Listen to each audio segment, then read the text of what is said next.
Well, today we are front porching with Natasha Coleman. One funny thing about Natasha is she said, yeah, I'd love to do it. I just want to make sure it's not a really cold day, so we chose probably the coldest day of the year. That's probably right. So, Natasha, could you tell me in 2 seconds just a little bit about who you are? Okay, well, I'm 17. I've been living in Churchill for about 7 years now. And I go to Thomas Jefferson High School, and I'm a senior. Nice. So Thomas Jefferson is part of Richmond Public School System.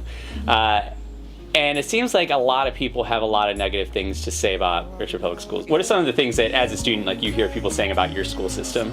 Well, specifically for my school, Thomas Jefferson, there's like a technological school in Arlington. So when people hear that I go to Thomas Jefferson, they're like, oh, Thomas Jefferson, like in Arlington. And I'm like, no, Richmond Public Schools. And they're like, oh, that Thomas Jefferson. You mean TJ? I'm like, yeah. Like, yeah, you mean DJ. All right. Yeah. What would you say, and this could be specific to Richmond Public Schools or it could be just in general, but what are some of the obstacles you and your peers face as far as academics go and succeeding in school?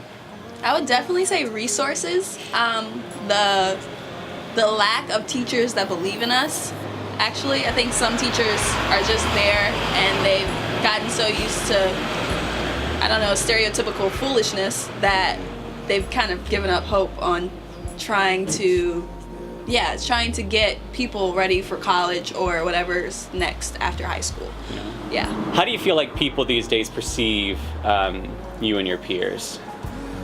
I think when they first see me, they wonder if I'm about to cause them trouble.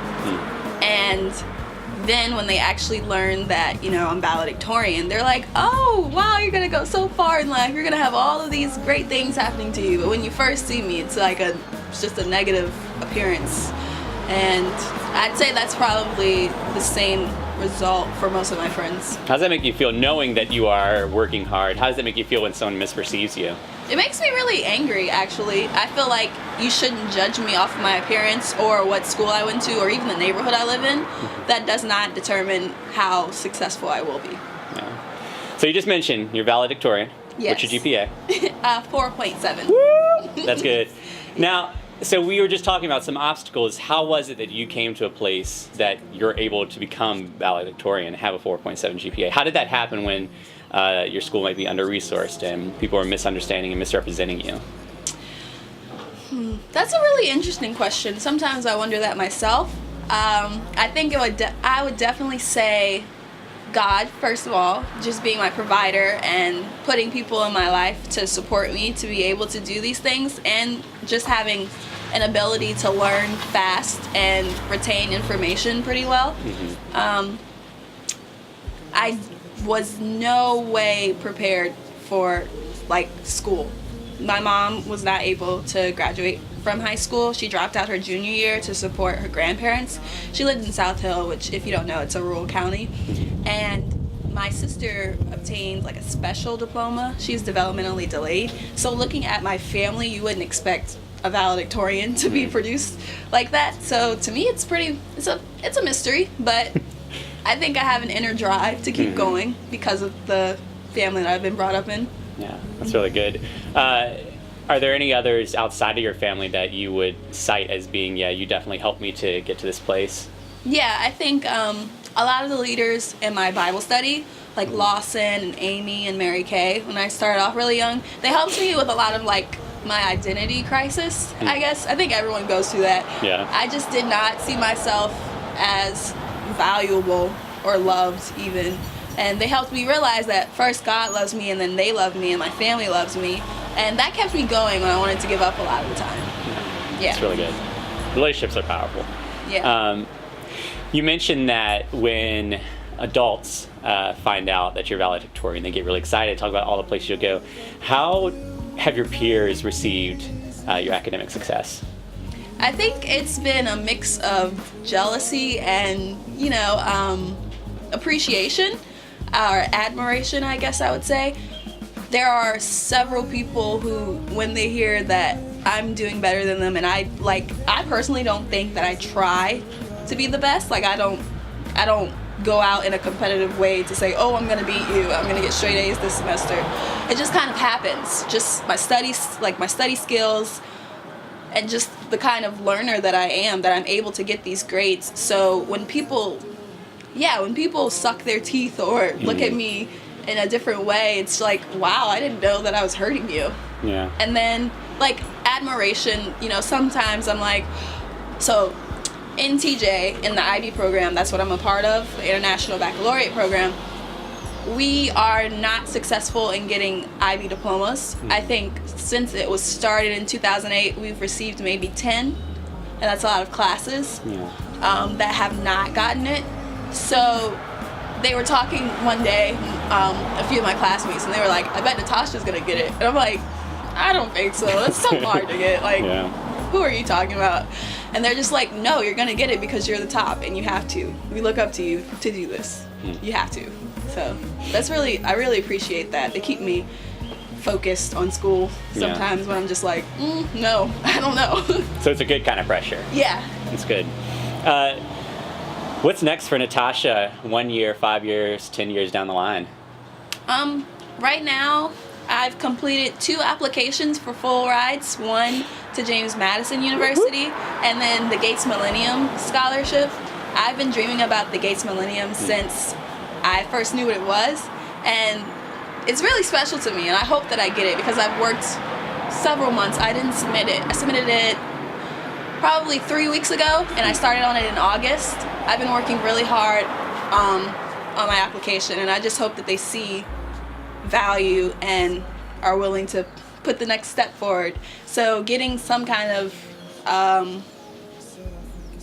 financial assistance for college, and then going to college and trying my best. I want to be a nurse practitioner, so that's further down the line, but starts off with being a nursing major and then graduating and getting my RN licensee, and then a year of experience, and then going right back into grad school. Yeah. Why nursing?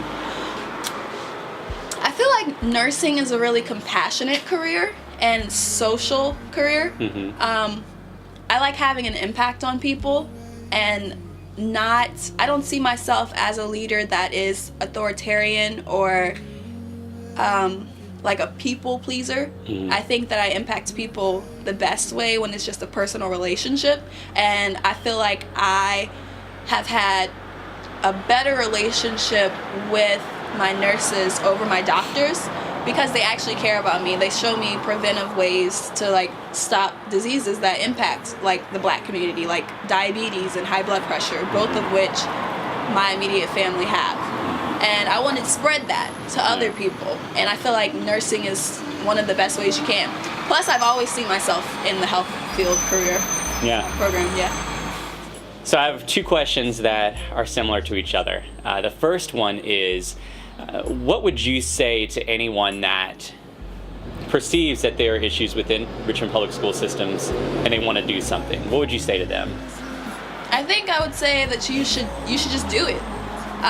Come out to the school board meetings every week. I think they have one, or maybe every month.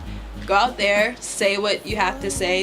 If you have like an executive position and you're just like, oh, I want to bless this community, then you go there with your executive powers and you say, no, I'm not taking no for an answer. I want to help these children. And you do that. Don't just complain or say, oh, I wish that I could do this. Actually do it, because you can. And you cited some specific individuals that played a role in your life outside of family. So what are some ways people can get involved in that kind of capacity? If there's a neighborhood program like Chat, then you should get involved and connect with the youth. Talk to people. Just go out and be a neighbor. Go talk to your neighbors, and if they have kids, say, hey, how are you doing in school? Do you need help with your math homework? I did that all the time. I would go over there to Mary Kay's house. Danny, he's like an expert at math or whatever. And I'd get help with my math homework. And we just kind of built our relationship upon that. And, that's how Chat got started. 2 people just helping with homework. It's like little things like that can really impact a child. Similar question. What advice would you have for your peers, especially those that are like, I just don't know that I can graduate? I would say talk to people, try to meet people and network.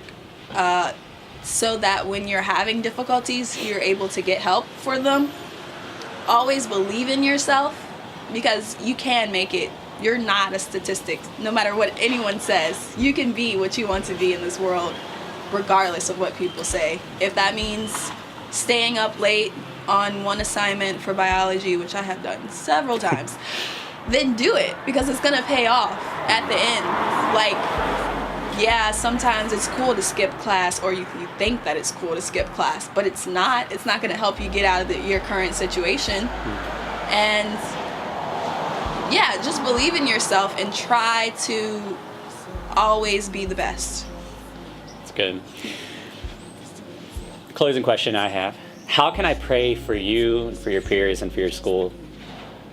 I think you can definitely pray for guidance and just effective leadership in our schools. They say that there's like this stigma in the Richmond school board, like the people, the members of it, that they've kind of done things the way that they do them, and that's it. They don't like new changes, and it's not really helpful. I looked at this article from a news reporter, like in Richmond, and in 2013, RPS had the lowest number of graduation rates in Virginia. Yeah. And if that's not a wake-up call, I don't know what is. Yeah. So definitely guidance, strength, and just, figuring out what you want to do and how you're going to get there, and actually talking to people.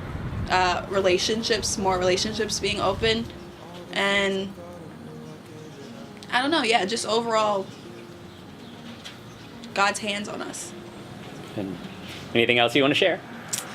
Well, I'm really glad that I'm able to be here at this interview. It makes me feel like my hard work has paid off. I don't think that I get recognized, and not that like being recognized is what I aim for, but it's nice to know that people see that I'm doing something that's remarkable and noteworthy. Like, I don't know many people that come from a single parent household that's valedictorian and have gotten into 14 schools. Yeah, that's a lot of schools. That's pretty good.